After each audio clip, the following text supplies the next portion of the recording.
আর কয় লাখ টাকার ক্ষতি হয়েছে গো। ছেলেটাকে এমন করে মেরেছে গোটা পিঠটা দেখার জন্য নাই।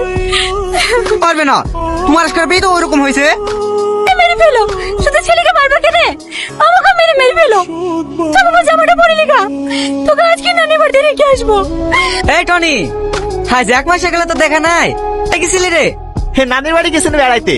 ভালো আছে তো? হ্যাঁ ভালো আছি। কাল দিয়ে বাড়ি যাবি তো? হ্যাঁ যাবো।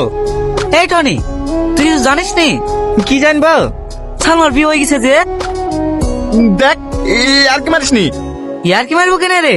আজ এক সপ্তাহ গেল ওর বিয়ে হওয়া। না না, ওর বিয়ে হতে পারে না। তোরা মিথ্যা তো বলছি। ভাবি সালমার বলে বিয়ে হয়ে গেছে? না ভাবি, চুপ করি কেন? ওর সবাই মিথ্যে কথা বলছে, তাই না ভাবি? না, ওরা সবাই ঠিকই বলছে। গত শুক্রবারে সালমার বিয়ে হয়ে গেছে। তুমি সালমাকে ভুলে যাও।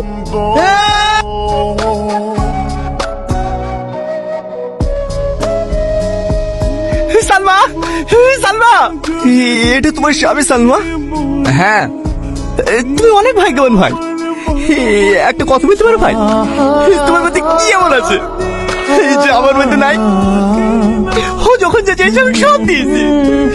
4 বছর ধরে প্রতিটা দিন প্রতিটা রাত বারবার ছুটে এসেছে শুধু ওকে পাওয়ার আশায়। এত করে চাওয়ার পরেও আমি ওকে হারিয়ে ফেললাম। তুমি ওকে না চাইতে পেয়ে গেলাম। সালমা, তুমি আমাকে একটা প্রশ্নের উত্তর দিবা? আমার ভালোবাসা কি এমন কমতি ছিল যে তোমাকে পেলাম না? তুমি যদি আমার কলিজাটা চাইতিক না, তা আমি কেটে তোমার হাতে তুলে দিতাম। এতটা ভালোবেসেছিল তোমাকে ভাই। তোকে একটাই অনুরোধ করবো ভাই, তুই আমার ভালোবাসার মানুষটা